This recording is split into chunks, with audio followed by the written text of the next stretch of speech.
Hi ladies, it's me, Stephanie, the curator of the amazing Women Who Don't Drink group. For those of you that don't know me, the ones that do, hi, it's so nice to be here again. I'm going to try and get in here a bit more often. I've been a bit busy lately, so I want to apologise for that, ladies. But I'm here, I'm shattered. So it might be a bit shorter than normal tonight, and then probably a little bit earlier because I'm gagging to get into my pyjamas and just get into bed and sleep, because I have had a very busy day, as some of you do know. And I want to talk a bit about that, and sort of break it down and share some of that with you, because it might help some of those insights. So in terms of getting out of your comfort zone and doing different things, that doesn't have to be anything amazing. You know, if you're somebody that is staying at home a lot, you know, you've got stuck in that rut, maybe you work from home, maybe you're a stay-at-home mum, you know, if you're happy with that, that's great. But part of a lot of what I talk about, as you know, is mixing things up, changing your habits, you know, keeping yourself going, that type of stuff. So I want to share a little observation I had over the last 24 hours.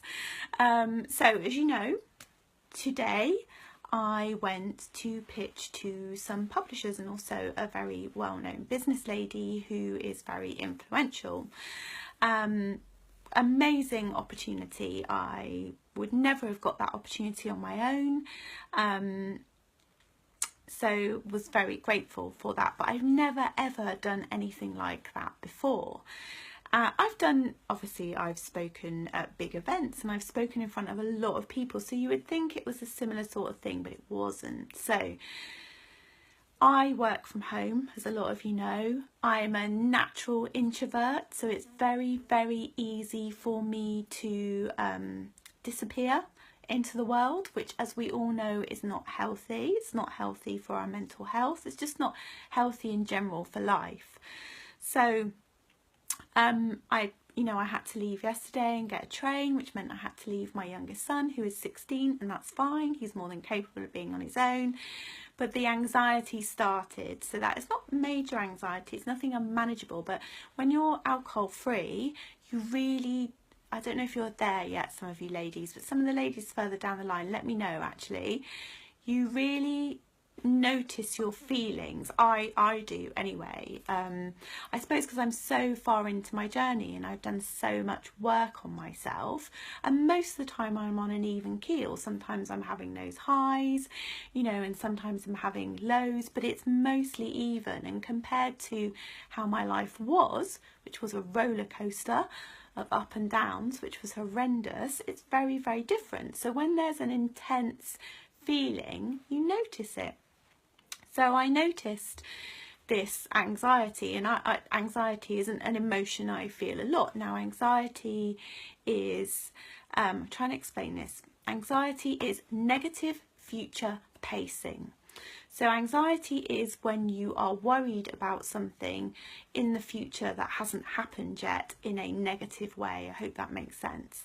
So I was feeling anxious about leaving my youngest son at home on his own, even though he's 16 and he can do that. So that's my stuff, not his stuff. There's nothing wrong with that at all. Now, I could have easily have used that as an excuse there and then. I'm a mum, I need to stay here. Of course I didn't, you know, I can't go. But I didn't listen to the internal dialogue, and I just sort of went, okay, I recognise that feeling, but you know what? This is an amazing opportunity for me, and I need to plough through. So obviously I got on the train, and that's another one. So it's that, you know, anxiety about travelling. If you don't do a lot of travelling, I mean, if you're natural introverts, ladies, you're going to totally identify with this, because I am. You know, if it's not something that I do a lot, then I get these like, oh, what's that feeling? So then there was the anxiety about the travelling, you know, travelling, going somewhere, where am I going? You know, what am I doing? You know, not knowing where I'm going, that type of stuff. But once I got on the train, I relaxed and looked at the countryside and did some work and got into the moment and enjoyed the travelling. So I let go of my anxieties of leaving my son at home because I had pushed through that. But not only that, I've gone now. I've made the decision to go, so there's no point giving myself a hard time about that. So it's let that one go. And then it was the anxiety about travelling. So then it's like, well, I'm going, so you know, I need to let that one go, and let's just focus in the moment. And in the moment, the train is beautiful and the countryside is beautiful. I've got to say, I love trains. I've got a bit of a thing about trains, so it's easier for me to let that go and be there, be in the moment, talk to people as well. It's always really nice to talk to train people, you know, be curious about the person that sat next to you. And then I got to my friend's house, you know, stayed at my friend's house, slept, obviously woke up really early. I do anyway, but you know, when you've got something on your mind, you do. And you know, off I went to do my presentation. And I had those really intense, nervous feelings, you know, all day until after the presentation, like really intense, you know. And I know my stuff. I'm a master practitioner of NLP. I'm a hypnotherapist. You know, I can fire off all my anchors and, you know, use all my little techniques, and I can, you know, breathe and take a bit of time out and just like, you know, slow it down. But ultimately, do you know what really, really helps me in those situations? It's to step back. Now, you can either step back physically or metaphorically and do this in your head. So what we can do is we can get so caught up in whatever negative stuff's going on that our world becomes really, really small, and you become really sort of inward looking. So the temptation would have been for me to get really caught up in my really strong nervous feelings. I was very nervous, ladies.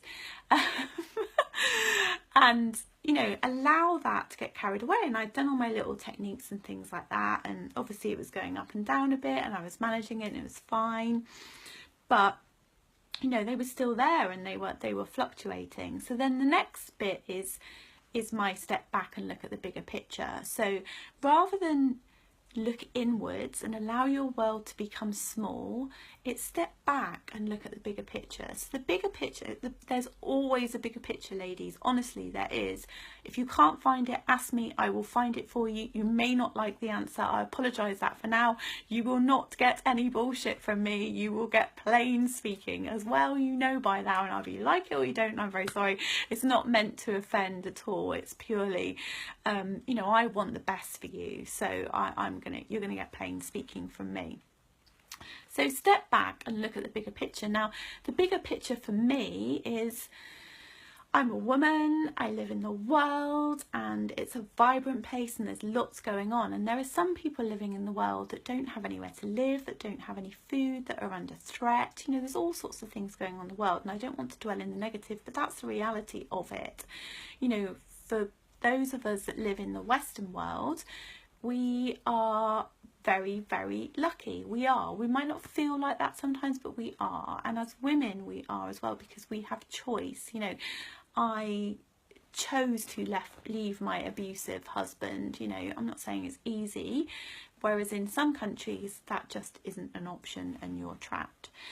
So I stepped back, I looked at the bigger picture. Obviously I was breathing as well, you know, and I was able to see that this is just such a tiny, tiny part of what I do and my world, such a small part. You know, it's 5 minutes at the end of the day. And also, what an amazing opportunity. And the bottom line is, I wasn't not going to do it. Okay, so stepping back and looking at the big picture, it can really help. And then when it's done, it's gone. You know, and if I hadn't done it, I would have stayed in that. I wouldn't have been able to move forward. Does that make sense? So I tried lots of different ways to deal with it.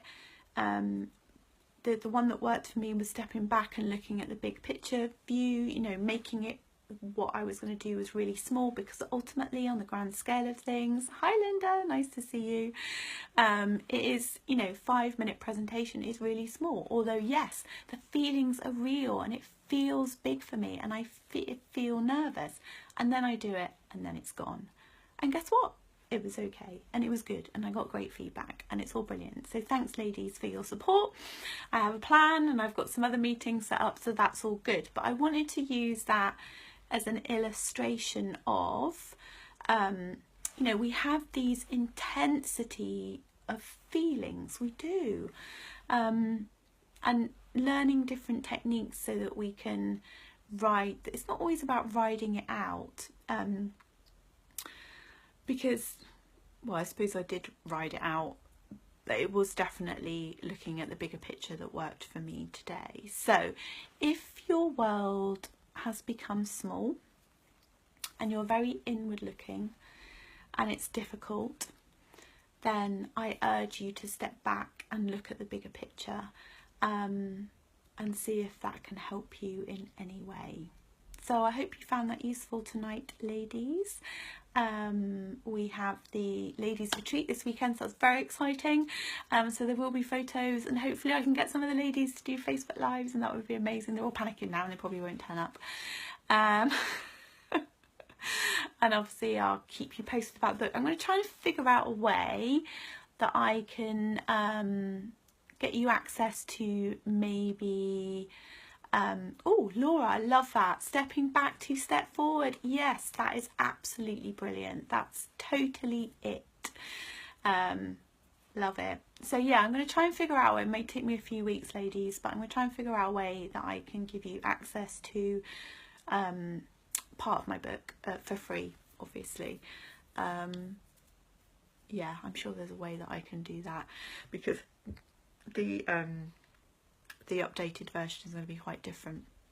So ladies, thank you very much. As always, amazing community. I'm loving the love and support on this page. Remember, it's super busy on this page, which I love, but that means I'm going to miss things. So if you need me, tag me or private message me. I'm pretty good at getting back to people in the day, unless I've got some stuff on. Hi Lorraine, nice to see you. Yeah, so if you need anything, just ask, and obviously ask the ladies. There is a wealth of knowledge and support out there. So see you soon. I'm going to sleep now. Self-care, sleep. On a scale of 1 to 10 with the tiredness, I'm super tired. So night ladies. Thank you.